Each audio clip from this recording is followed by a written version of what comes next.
दोस्तों, चूंटी एक नन्हा सा कीड़ा है जिसका तज़किरा कुरान करीम में भी आया है। बल्कि इस चूंटी के नाम पर अल्लाह ताला ने पूरी सूरत नाजिल फरमाई है, यानी सूरह नमल। याद रहे, नमल चूंटी को कहा जाता है। अमूमन जिस घर में चूंटियाँ होती हैं, लोग उससे परेशान भी हो जाते हैं और तरह तरह के टोटके इस्तेमाल किए जाते हैं ताकि चूंटियों को घरों से भगाया जा सके। आज की वीडियो में आपको उस घर के हवाले से एक अजीब हकीकत बताती हूँ जिस घर से चूंटियाँ निकलनी बंद नहीं होती। ये हकीकत जानने के बाद आप भी अपने घरों से चूंटियों को नहीं भगाएंगे। दोस्तों, वीडियो को आगे देखने से पहले चैनल को लाइक और सब्सक्राइब करें और बेल के आइकन को भी प्रेस करें ताकि आपको आने वाली हर न्यू वीडियो का नोटिफिकेशन बर वक्त मिल सके। दोस्तों, इस हकीकत से पहले आपको हज़रत सुलेमान अलैहिस्सलाम और चूंटी का एक ऐसा वाक़या सुनाती हूँ कि एक दफ़ा हज़रत सुलेमान अलैहिस्सलाम दरिया के किनारे बैठे थे कि एक चूंटी आई जिसके मुंह में अनाज का एक दाना था और वो उसे मुंह में लिए दरिया की तरफ जा रही थी। हज़रत सुलेमान अलैहिस्सलाम उसे दरिया के किनारे जाते हुए देख रहे थे। वो आहिस्ता आहिस्ता दरिया के किनारे पहुँच गई। हज़रत सुलेमान अलैहिस्सलाम ने इस दौरान एक अजीब वाक़या देखा। जब ये चूंटी दरिया के पास पहुँची तो दरिया में से एक मेंढक बाहर आया और उसने मुंह खोला तो चूंटी उसके मुंह में चली गई और मेंढक दरिया में चला गया। ये सारा मंजर हज़रत सुलेमान अलैहिस्सलाम देख रहे थे। कुछ देर बाद मेंढक फिर आया और उसने मुंह खोला और चूंटी इसके मुंह से बाहर आ गई। हज़रत सुलेमान अलैहिस्सलाम ने गौर किया कि जब पहले चूंटी मेंढक के मुंह में गई थी तो इसके मुंह में दाना था और अब नहीं है।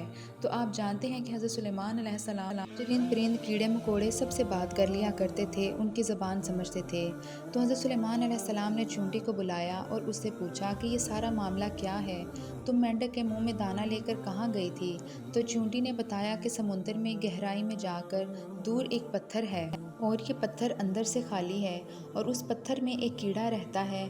अल्लाह ताला ने उसे वहाँ उस मुकाम पर पैदा किया है जहाँ से वो बाहर नहीं आ सकता और वहीं उसकी कुल कायनात है। मुझे अल्लाह ताला ने इस काम के लिए मुकर्रर किया है कि मैं इसे खुराक पहुँचाऊँ और अल्लाह ने ही उसी मेंढक को मुकर्रर किया है कि ये मुझे अपने मुंह में रखकर उस पत्थर तक ले जाता है और उस पत्थर के पास जाकर सुराख के पास अपना मुंह रख देता है और मैं इसके मुंह से निकल कर बाहर आती हूँ और कीड़े के पास जाकर वो अनाज का दाना रख देती हूँ और वापस मेंढक के मुंह में चली जाती हूँ और मेंढक पानी में से तैर कर मुझे दरिया के किनारे छोड़ आता है।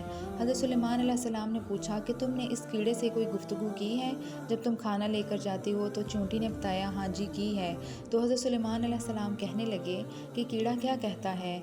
तो चूंटी ने बताया कि कीड़ा कहता है कि पाक है वो ज़ात जिसने दरिया की गहराई में भी मुझे नहीं बुलाया है, तो अपनी रहमत को अपने बंदों पर भी कभी मत भूलना।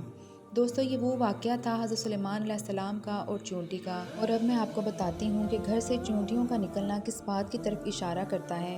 गौर से सुनिएगा कि अहले दानिश के मुताबिक जिस घर से चूंटियाँ निकलनी बंद ना हों, ये इस बात की निशानी है कि उस घर में रिज़्क की फरावानी है। अब आप खुद सोचें कि जिस घर से चूंटियाँ निकलती हैं वो चूंटियाँ घर में बायस रिज़्क की वजह से हैं, मगर अफसोस कि हम उन्हें ख़त्म करने के चक्करों में होते हैं, उन्हें घर से भगाने के चक्करों में होते हैं और जहरीली अद्वियात का इस्तेमाल करते हैं। हमारी बहनें भी ऐसे टोटके इस्तेमाल करती हैं कि जिनसे चूंटियाँ ख़त्म हो जाएं।